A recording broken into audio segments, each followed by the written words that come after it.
Beberapa macam imperialisme. Aksi massa Tan Malaka.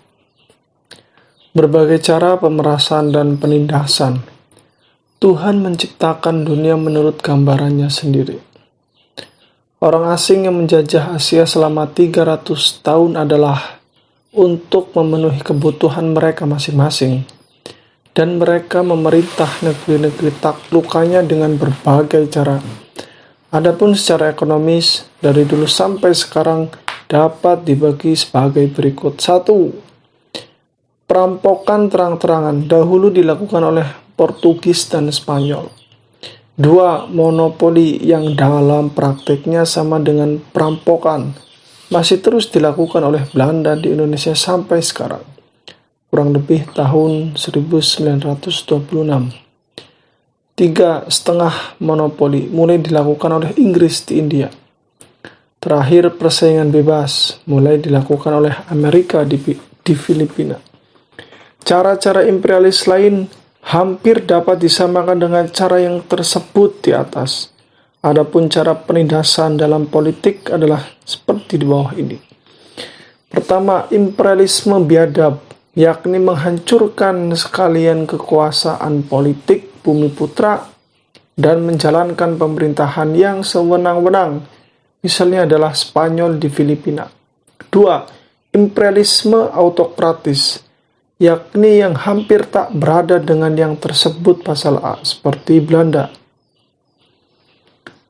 3. Imperialisme setengah liberal, yakni imperialisme yang memberikan kekuasaan yang sangat terbatas kepada Bumi Putra yang berkuasa, raja-raja atau kepala negara yang turun-temurun seperti Inggris di India. Terakhir, imperialisme liberal, yakni imperialisme yang memberikan kemerdekaan sepenuhnya kepada tuan tanah yang besar serta kepada burjuasi Bumi Putra yang mulai naik. Misalnya adalah imperialisme Amerika di Filipina. Sebab-sebab perbedaan dalam cara pemerasan dan penindasan terhadap si terjajah disebabkan bukan oleh perbedaan tabiat manusia di negeri-negeri imperialis tersebut, tetapi karena kedudukan kapital dari masing-masing negeri waktu mereka sampai di Asia, dan juga cara menjalankan kapital tersebut. Waktu Spanyol dan Portugis kira-kira tahun 1500 datang di Asia. Mereka sebelum terlepas sama sekali dari feodalisme, Portugis dan Spanyol adalah negeri pertanian, pekerjaan tangan, kaum bangsawan dan agama. Jadi belum ada industri. Barang-barang industri yang dapat dijual di pasar-pasar tanah jajahan belum ada. Mereka datang ke koloni-koloni untuk merampok hasil-hasil di sana, lalu dijual di pasar Eropa dengan harga tinggi. Karena mereka sangat keras memeluk agama Katolik yang baru saja mengusir Islam dari Spanyol, maka bangsa Indonesia yang memeluk agama animis di Filipina itu dipaksa menjadi orang Kristen. Siapa yang tidak suka mengikut paksaan itu dipancung dengan pedang. Waktu Belanda mengikuti Spanyol dan Portugis sampai ke Indonesia kira-kira tahun 1600, sebagian besar dari feodalisme Belanda telah didesak oleh burjuasinya. Mereka telah melepaskan diri dari tindakan atau tindasan feodalisme serta katolikisme dan mengambil jalan menuju perdagangan merdeka. Liberalisme dan protestanisme negeri Belanda ada di dalam zaman kapitalisme muda. Inggris yang pada tahun 1750 dapat berdiri tetap di India, sebenarnya telah 100 tahun lamanya menyelami revolusi burjuasi di bawah pimpinan Cromwell. Setelah itu kapitalisme Inggris semakin maju dengan sangat cepatnya, disertai dengan paham-paham perdagangan bebas, liberalisme, konstitusionalisme, dan kepercayaan merdeka. Amerika sampai di Filipina pada tahun 1898 setelah mengalami dua revolusi burjuasi 1775 dan 1860. Mereka kokoh memegang paham Monroe, demokrasi dan politik pintu terbuka. Akibat dari berbagai macam cara pemerasan dan penindasan, sebagai buah dari cara perampokan itu, maka Portugis dan Spanyol akhirnya dihalau dari tanah jajahannya. Siapakah yang akan dihalaukan sekarang? Sekalipun semangat revolusioner di Indonesia sudah matang dan menyala, tetapi persediaan belum cukup, maka imperialisme Belanda masih berdiri. Dengan jalan memberikan konsesi-konsesi yang besar kalau terpaksa serta politik kompromis kepada segolongan orang India, maka imperialisme Inggris masih berdiri di sana. Dengan berkedok untuk mengasuh, menolong, dan mengasihi manusia serta memberikan otonomi ekonomi, politik ekonomi yang besar kepada bumi putra di Filipina, maka imperialisme Amerika masih dapat membuat kekacauan di sana. India, meskipun Warren Hastings dan Lord Clive membunuh dan merampok, perbuatan mereka tidak boleh disamakan dengan perbuatan Dedles, Van de Bos, serta lain-lain. Sebab sistem kolonial Inggris dari segi material dan riwayat jauh lebih mendingan daripada sistem Belanda. Tentu saja kita tak menghendaki imperialisme macam apapun. Nafsu membunuh dan merampok dari imperialisme Inggris tak dapat menghancurkan kemauan bangsa India. Kemauan itu memperlihatkan dirinya terutama dengan barang-barang hasil India yang belum dirampok oleh Inggris. Setelah mengalami beberapa perjuangan politik dan ekonomi, dapatlah bangsa India mendirikan industri, pertanian besar dan perdagangan besar nasional. Selain itu, imperialisme Inggris mengadakan sekolah dari tingkatan terendah sampai sekolah-sekolah tinggi.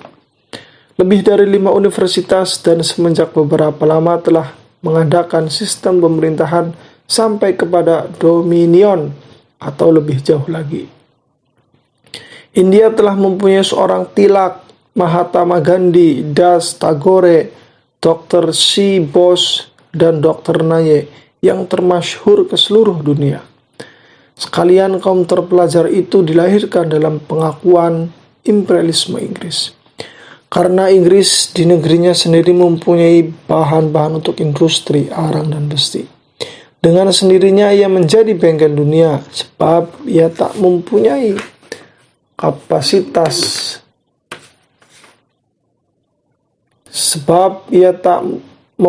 Kapas pada permulaannya. Dijadikanlah India sebagai kebun kapas. Selain itu, sebagai negeri industri yang mempunyai penghasilan yang amat besar. Inggris membutuhkan pasar-pasar, karena itulah tanah Inggris, negeri industri semata itu, terpaksa bekerja bersama-sama dengan India, meskipun pada permulaannya secara tak langsung.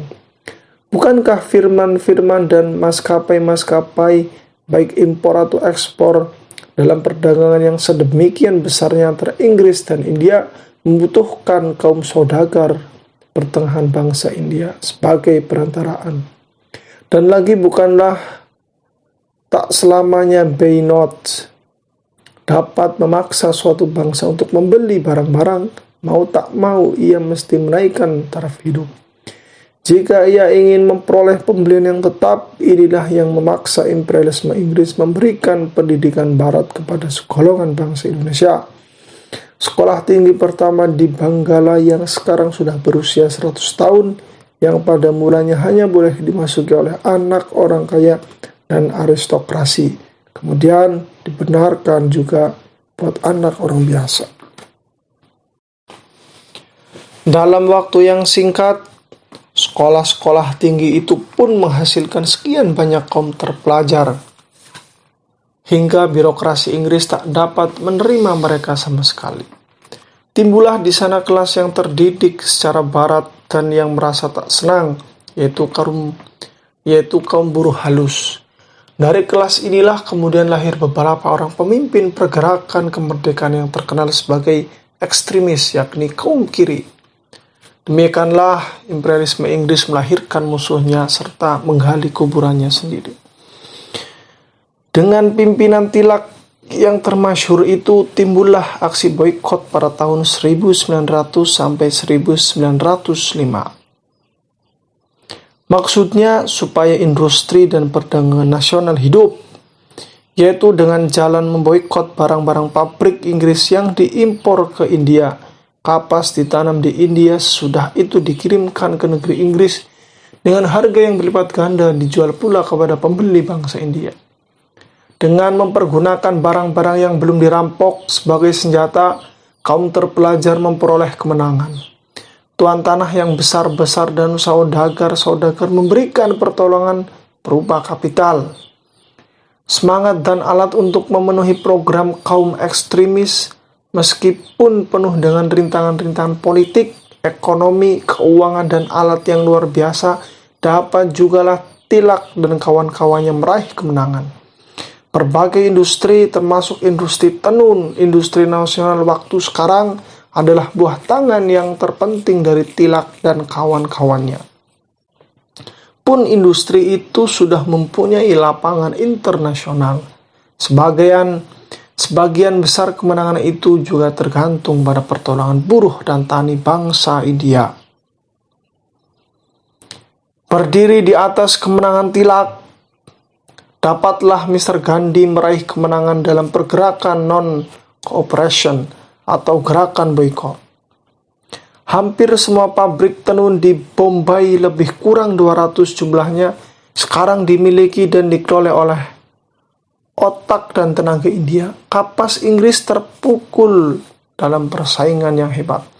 Bukan saja di India, tetapi juga di Afrika, Melayu, Tiongkok, dan lama-kelamaan juga di Eropa. Undang-undang perdagangan India belakangan ini melindungi kapas keluaran India. Tidak sedikit kebun-kebun firma dan bank sekarang bekerja dengan kapital India dan dipimpin oleh bangsa India. Industri-industri seperti arang dan besi serta industri logam yang modern sekarang dipegang oleh bangsa India. Jika waktu Perang Dunia Inggris membeli gerobak kereta api dari Tata Choi, sekarang semenjak lebih kurang 2 tahun ia membuat perjanjian akan membeli juga mesin-mesin kereta api. Pendeknya, tanpa kekerasan imperialisme Inggris, kapital nasional India berdiri yang berakibat perjuangan yang tak mampu kalah, yang tak mau kalah, yang kadang-kadang menimbulkan pertumpahan darah. India sekarang ada di zaman industri besar yang modern. Negeri Inggris bukan lagi jadi pusat bengkel di dunia meskipun di dalam kerajaannya sendiri. Dan India bukan lagi kebun kapas bagi Britania. Setelah Inggris takluk dalam percaturan ekonomi, terpaksalah ia mengakui kemenangan India dalam politik. Di sana sekarang berdiri industri nasional yang kepentingan materialnya dalam beberapa hal bersamaan dengan kepentingan penjajah. Tinggal lagi bagi Inggris memberikan konsesi-konsesi politik kepada wakil-wakil tuan tanah yang besar dan berjuasi modern. Memang inilah artinya kerja islah pemerintahan negeri yang telah bertahun-tahun dilakukan.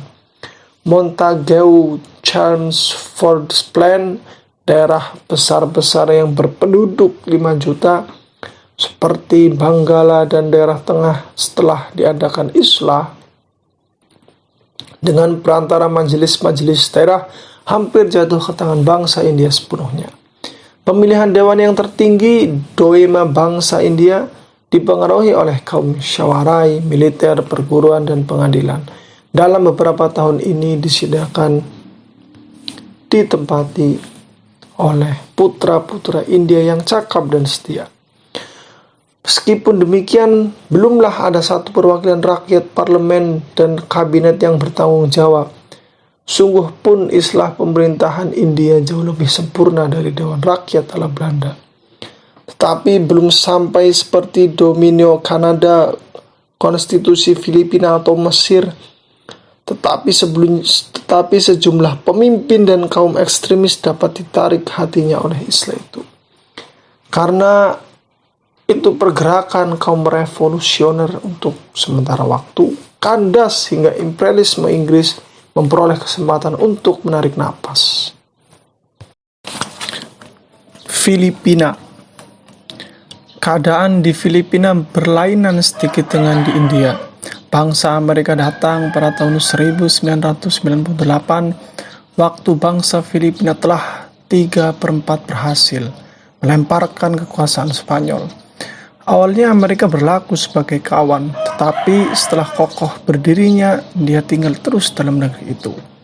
Perang Filipina Amerika yang 33 tahun lamanya 1998 sampai 1901 tak berhasil menghalau pencuri itu. Sebelum kedatangan Amerika, bangsa Filipina sudah dapat menunjukkan beberapa nasionalis besar seperti Dr. Rizal yang ditembak orang Spanyol dari belakang. Seorang organisatoris Bonifacio, seorang diplomat Mahbini dan panglima perang Luna, serta Aguinaldo. Karena itu, perlulah dipakai suatu tipu daya yang sangat fisik untuk mengelabui mata sebuah bangsa yang gagah lagi cerdik. Seperti rakyat Filipina itu, disebabkan oleh kebesaran dan kekayaan Amerika oleh salah satu paham anti-imperialisme di antara bangsa Amerika yang berpengaruh. Dengan segera kaum imperialis mengerjakan islah politik dalam negeri dengan perantara Senat dan House of Representative. Sekarang boleh dikatakan dan di dalam tangan Bumi Putra, semua wakil dari kedua dewan itu kecuali dari beberapa daerah Islam dipilih dengan hak memilih yang sepenuh-penuhnya dan semuanya adalah orang Filipina. Sebagian besar gubernur dari daerah-daerah adalah juga orang Filipina. Hanya beberapa kepala departemen saja orang Amerika. Di saat konstitusi Amerika mesti berjanji akan memberikan kemerdekaan yang seluas-luasnya kepada bangsa Filipina setelah mereka dalam menunjukkan kecakapan mendirikan pemerintahan yang tetap. Sekolah rendah diperhatikan dengan sungguh-sungguh dan mementingkan pertanian. Dilakukan dengan sempurna setelah tercapai kemerdekaan bangsa. Dan di sudut dunia manakah hal itu dipandang secara berlainan? Adanya gubernur jenderal yang mempunyai hak mencegah Van Veto menjadi rintangan bagi islah ekonomi yang semata-mata bagi bangsa Filipina. Itulah sebabnya saudara-saudara kita di sebelah utara sana masih terus berjuang semata-mata untuk kemerdekaan yang seluas-luasnya. Konsesi yang besar-besar yang dengan terpaksa diberikan oleh Amerika mulai 25 tahun yang silam tak dapat mendinginkan sanubari bangsa Filipina untuk merampas hak kelahiran dan kemerdekaannya. Seandainya yang dipertukan bangsa Filipina bukan Amerika, satu negeri yang terkuat dan terkaya di atas dunia, tetapi perampok di tepi laut utara Belanda yang termasyhur itu, niscaya telah lama yang dipertuan dihalau mereka masuk ke dalam neraka. Inggris menguasai karet lebih dari 2/3 dan Amerika memakai 72% dari hasil dunia. Disebabkan masih berlakunya Stephen Rubber Restrictions Policy. Tuan-tuan kebun dan mereka yang mempunyai monopoli, bangsa Inggris sajalah yang menguasai karet sedunia ini. Versgal Kamer van Koophandel Amerika yang diumumkan dalam Manila Tribune 26 Juli 2025. Indonesia. Keadaan India dan Filipina yang saya kemukakan di atas saya maksudkan untuk menambah pengetahuan kita tentang imperialisme. Perihal Indonesia sekarang dan nanti akan kita urai di belakang dengan panjang lebar setelah memperhatikan semua yang diuraikan di atas. Niscaya tak susah bagi pembaca untuk mengartikan perampokan, pembakaran, dan pembunuhan yang dilakukan orang Belanda. Karena itu, Kita tidak akan berlama-lama menggambarkan hongi-hongi mereka di Ambon, kebun kopi yang sekarang dipanggil penanam merdeka. Semuanya telah terkenal dan dikutuki oleh setiap manusia yang berotak. Jauh dari maksud kita mengatakan bahwa semua kejadian itu adalah semata-mata perbuatan manusia. Belanda tentunya. Kita sendiri telah cukup mengenal pekerti dan tabiat bangsa Belanda. Tetapi lagak dan lagu imperialisme Belanda menjadikan seorang bangsa Belanda seperti yang kita kenal dulu dan sekarang jahat dan bengis. Tatkala Belanda mengarahkan kapal pembajaknya ke Indonesia, waktu itu negeri mereka hanyalah negeri tani dan tukang warung kopi kecil-kecil. Juga sekarang negeri itu masih tetap tinggal sebagai negeri tani dan saudagar. Dan ia tidak akan menjadi lain karena ia tak mempunyai bahan dasar untuk industri besar, yakni arang, besi, dan kapas. Sekiranya negeri Belanda tidak mempunyai tanah jajahan, niscaya ia tak dapat menyamai Belgia atau Swedia. Setinggi-tingginya ia hanya satu negeri tani dan saudagar-saudagar kecil yang sunyi seperti Denmark. Dengan keberanian dan kemauan seorang bajak laut serta ketamakan seorang tukang warung kopi yang kecil, habislah sekalian hasil negeri Indonesia dirampasnya. Tak ada sebutir batu pun untuk perumahan ekonomi Bumi Putra yang tertinggal. Bagaimana mungkin kita harapkan pemerintahan bijaksana dari bajak laut, tukang warung kecil ini? Hoe kan men ook vooruitzichten en stad, manskap van en pirat Kruidenier Vermechen. Sebelum datang komuni Hindia Timur, orang Tionghoa, Hindu Arab lama-kelamaan menjadi orang Jawa atau setidak-tidaknya terus tinggal di negeri ini. Tetapi bangsa Belanda datang ke Indonesia dan balik ke negerinya dengan karung dan penuh isi. Di sana dihambur-hamburkannya uang Indonesia dan di sanalah mereka menyedot dana pensiunannya dari peti uang Indonesia. Akibatnya bocor dan keringlah ekonomi Indonesia. Sekiranya negeri Belanda adalah sebuah negeri industri yang maju, niscaya lambat laun terpaksalah ia seperti Inggris dan Amerika memakai politik yang lain. Ia tentu akan memakai politik liberal terhadap orang Jawa atau Indo-Jawa serta bangsawan Jawa. Dengan demikian, kemajuan politik dan ekonomi seperti sekarang terjadi di Filipina dan India. Bisa juga terjadi di Indonesia. Biarpun Belanda semenjak 20 tahun belakangan ini mulai mengindustrialisasi Indonesia, tetapi tujuannya tetap monopoli kapitalnya yang tetap kapital luar negeri. Jurang antara penjajah dan si terjajah sekarang masih tetap seperti di zaman Daedalus dan Van der Bos. Hanya suara revolusi yang gemuruh sajalah yang dapat menimbun jurang yang dalam itu. Tetapi agaknya oleh karena hal inilah maka Indonesia dan negeri-negeri Asia yang lain kelak memberi selamat kepada imperialisme yang dipertahankan Belanda itu. Sebab dari pertentangan sosial yang tajam di Indonesia itu, satu masa niscaya akan timbul kodrat baru yang dapat melepaskan Indonesia dan seluruh Asia dari tindakan Barat untuk selama-lamanya.